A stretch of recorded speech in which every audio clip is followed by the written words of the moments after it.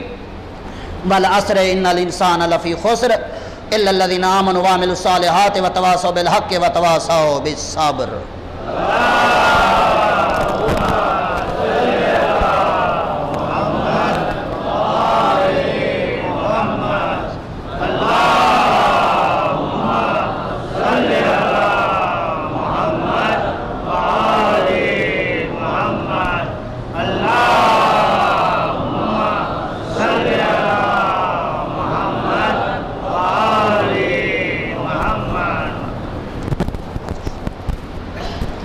السلام علیکم ورحمۃ اللہ وبرکاتہ۔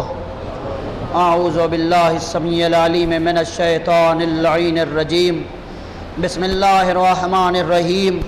الحمد للہ رب العالمین والعاقبۃ للمتقین وجنۃ للموحدین والنار للمعاندین، ثم الصلاۃ والسلام علی محمد المصطفیٰ وعلی المرتضیٰ والفاطمۃ الزہراء والحسن المجتبیٰ والحسین شہید بکربلا والی ابن الحسین و محمد ابن علی و جعفر ابن محمد و موسیٰ ابن جعفر والی ابن موسیٰ و محمد ابن علی والی ابن محمد والحسن ابن علی علیہ الصلوۃ والسلام۔ اللہم صلی علی مولانا صاحب العصر والزمان ماہی آثار البدع والطغیان، اما بعد فقد قال اللہ تبارک و تعالی فی کتاب المجید و فرقان الحمید۔ بسم اللہ الرحمن الرحیم۔ ان اللہ و ملائکتہ یصلون علی النبی یا ایھا الذین آمنوا صلوا علیہ وسلموا تسلیما۔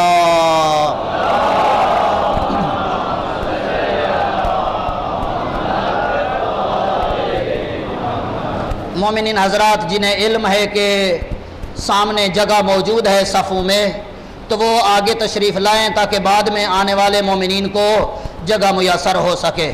اس لیے کہ اتنی گرمی میں جو چل کے آیا ہے نماز جمعہ پڑھنے کے لیے، اگر وہ بیچارہ جگہ نہ ہونے کی وجہ سے محروم رہ جائے تو اندازہ لگائیں اگر یہی کیفیت کسی مومن کے دل پر ہو تو اس پہ کیا گزرے گی۔ لہذا کوشش کرے اگر جگہ ہے تو اس سردار میں یہاں نیچے تشریف لائیں، اگر یہاں جگہ نہیں ہے تو فرسٹ فلور پہ جگہ ہو تو وہاں چلے جائیں، اگر وہاں نہیں ہے تو پھر سیکنڈ فلور پہ چلے جائیں تاکہ بیچارے مومنین روزے کی حالت میں آپ کی وجہ سے کوئی دھوپ میں نہ رہ جائے۔ صلوات پڑھیے محمد و آل محمد پہ۔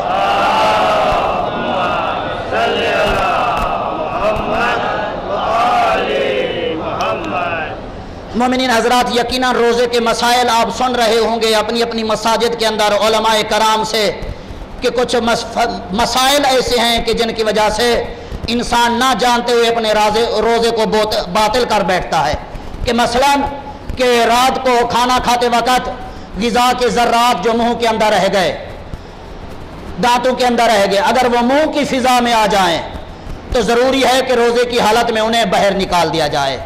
اگر وہ ذرات غذا کے جو دانتوں میں رہ گئے ہیں اور دن میں روزے کی حالت میں منہ کی فضا میں آ جائیں تو حکم یہ ہے کہ انہیں باہر نکال دیا جائے۔ اگر جان بوجھ کر حلق سے نیچے لے گئے تو روزہ باطل ہو جائے گا۔ اور دوسرا مسئلہ یہ ہے کہ تھوک کے نگلنے سے کوئی روزہ باطل نہیں ہوتا، لیکن بلغم کو آپ نے باہر نکالنا ہے۔ اگر بلغم منہ کی فضا میں آ جائے، سارو سینے کا بلغم جو بھی ہے اگر منہ کی فضا میں آ جائے تو اسے آپ نے روزے کی حالت میں حلق سے نیچے نہیں لے جانا، حلق سے باہر نکالنا ہے تاکہ آپ کا روزہ ٹھیک رہے۔ یہ احتیاط واجب کی بنا پر آیت اللہ العظمیٰ کے سستانی صاحب کو بھی فتویٰ یہی ہے کہ بلغم سے آپ کو پرہیز کرنا ہے، لیکن اگر نکالتے وقت اچانک اتفاقاً اندر چلا گیا اس سے روزہ باطل نہیں ہوتا، لیکن جان بوجھ کر بلغم کو حلق سے نیچے نہیں لے جانا۔ اب مسئلہ یہ ہوتا ہے کہ انسان نماز کی حالت میں ہے، صف میں کھڑا ہوا ہے اور بلغم آ گیا ہے، اب کیا کرے؟ تو اس صورت میں کوشش یہ کرنی چاہیے کہ جیب میں کوئی رومال رکھیں یا ٹیشو پیپر رکھیں اسی میں ہی بلغم کو لے لیں تاکہ مسجد کی بے حرمتی بھی نہ ہو اور آپ کا روزہ بھی محفوظ رہے۔ صلوات پڑھیے محمد و آل محمد۔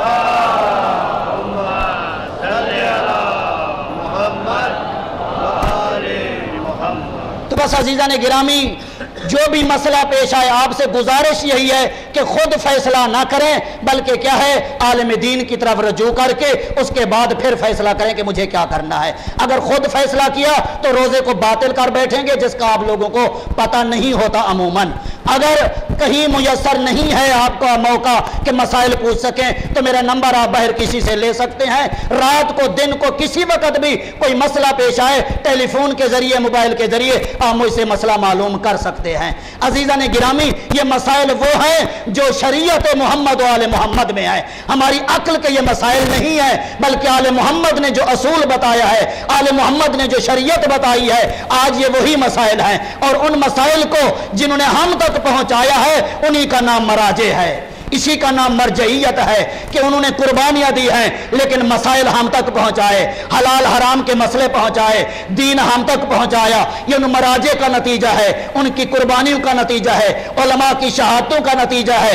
الحمدللہ آپ کی دعاؤں سے میں گیا، نجف میں گیا، کربلا میں گیا، میں نے دیکھا بڑے بڑے بورڈ لگے ہوئے ہیں دیواروں کے اوپر، جہاں علماء جنہوں نے شہادت پیش کی ہے امامے کے ساتھ ان کی تصویریں موجود ہیں۔ آج اگر سامرا میں زائرین کو امام کے 11ویں امام کی زیارت نصیب ہوتی ہے تو یہ علماء کی شہادتوں کا نتیجہ ہے کہ انہوں نے شہادتیں دی ہیں، سر پہ امامے ہیں اور نیچے سارا فوجی لباس ہے۔ بندہ حیران ہو جاتا ہے، انہوں نے اولاد کو چھوڑا، جائیداد کو چھوڑا، سب کچھ چھوڑا، لیکن آل محمد کے لیے انہوں نے قربانیاں دی ہے۔ لہذا علماء کے مقام کو پہچانو، مراجع کے مقام کو پہچانو۔ کہیں مجھے اختلاف نظر نہیں آیا، نہ ایران میں آیا، نہ نجف و کربلا میں آیا، کہیں کسی مومن کا دوسرے سے اختلاف نظر نہیں آیا، لیکن افسوس ہوتا ہے کہ اپنے پاکستان میں یہ اختلافات نظر آ رہا ہے، ایک مومن دوسرے سے نفرت کر رہا ہے۔ میں سمجھتا ہوں دشمن وہاں تو ناکام رہا، کیوں؟ اس لیے کہ وہاں علم کا مرکز ہے، جہاں علم کا مرکز ہو وہاں دشمن کی نہیں چلتی، جہاں عقل کا فیصلہ ہو وہاں دشمن کامیاب ہو جاتا ہے۔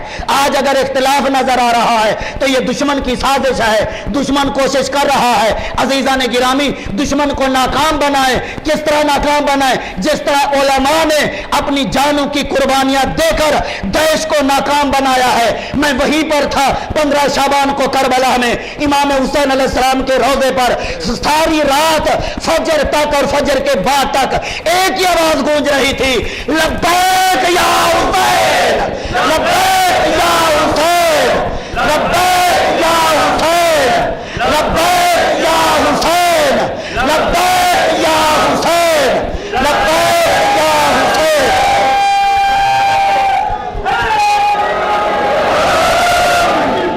عزیزان گرامی، اللہ نے ارشاد فرمایا، اپنے قرآن میں ارشاد فرمایا، لوگوں کی باتوں میں نہ آؤ، دشمنوں کے ایجنٹ نہ بنو، قرآن کو پڑھو۔ قرآن کیا کہہ رہا ہے؟ سورہ مجادلہ ہے، 58 نمبر سورہ ہے، 11 نمبر آیت میں اللہ فرما رہا ہے، یرفع اللہ الذین آمنوا منکم والذین اوتوا العلم درجات۔ اللہ فرما رہا ہے جنہیں میں نے علم عطا کیا ہے اس کو میں نے درجات عطا کیے ہیں، ایک درجہ نہیں ہے، ان کے لیے درجات ہیں۔ اور مجاہد کے لیے اللہ نے فرمایا، سورہ نساء ہے 4 سورہ 95 نمبر آیت ہے، اللہ نے فرمایا فضل اللہ المجاہدین باموالہم وانفسہم علی القاعدین درجۃ۔ اللہ فرماتے ہیں میں نے مجاہد کو گھر پہ بیٹھنے والے پر فضیلت دی ہے، کتنا درجاتن؟ ایک درجہ۔ اور عالم کے لیے کیا فرمایا؟ درجات، ایک درجہ نہیں کئی درجے۔ امام سے پوچھا گیا مولا سمجھ نہیں آتی کہ جو جا کے جان کی قربانی دے اس کے لیے تو ایک درجہ، جو گھر میں بیٹھا ہوا مرجع ہے، مجتہد ہے، عالم ہے، اس کے لیے اللہ فرما رہے درجات۔ یہ کیا وجہ ہے؟ اللہ اکبر، جو جواب دیا گیا بڑا عظیم جواب ہے۔ امام فرماتے ہیں، معصوم فرماتے ہیں سنو، مجاہد جا کے میدان جہاد میں کافر کی گردن کاٹ رہا ہے اور مجتہد مرجع عالم دین گھر میں بیٹھ کے کفر کو قتل کر رہا ہے۔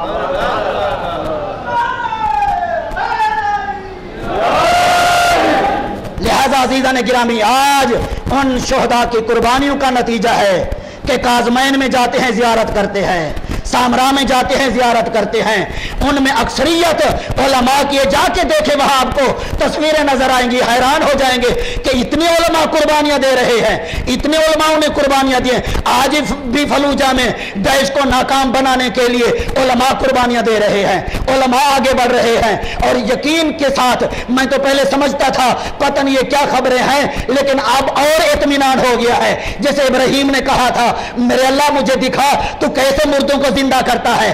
اللہ نے کہا کیا ایمان نہیں ہے؟ کہا ایمان تو ہے لیکن اطمینان کے لیے. اب مجھے اطمینان ہو گیا ہے جب میں دیکھ کے آیا ہوں کہ علماء نے اپنے نفس کو کچلا, خواہشات کو کچل کر آل محمد کے لیے انہوں نے جان کی قربانیاں دی ہیں. آج ان کے مقام کو سمجھے. آج منبروں پہ آ کر کچھ لوگ علماء کو برا بھلا کہتے ہیں, مجتہدین کو برا بھلا کہتے ہیں.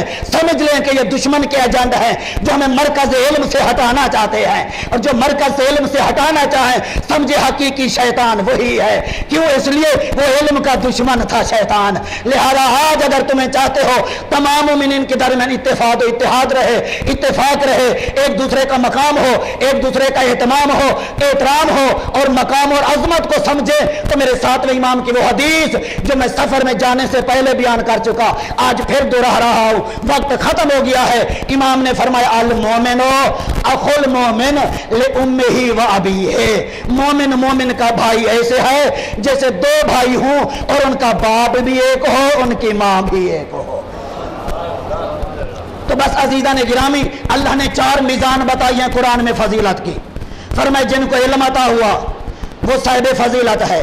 اور سورہ حجرات میں 49واں سورہ 12 نمبر آیت میں ارشاد فرمایا ان اکرمکم عند اللہ اتقاکم, فرمایا کہ سنو تم میں سب کے سے زیادہ عزت اللہ کے اس کی ہے جو متقی ہے. تو تقوی ہو تو افضل ہے, علم ہو تو افضل ہے. پھر فرمایا سورہ سجدہ میں 32واں سورہ 18 نمبر آیت آفمن کان مومنا کمن کان فاسقا لا یستوون, فرمایا مومن اور فاسق برابر نہیں ہو سکتے.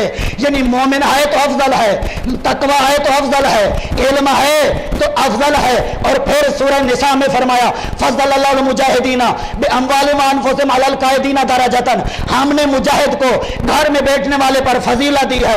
تو قرآن نے فضیلت کی 4 میزان بتائی ہے.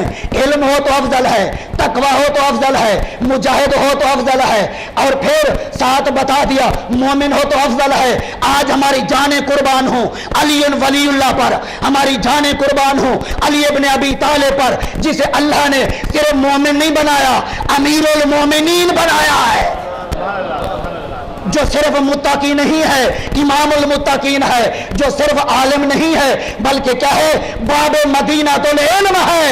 اور کیا کہنے اس مجاہد کے, علی صرف مجاہد نہیں ہے بلکہ قرارن غیر فرار نظر آتا.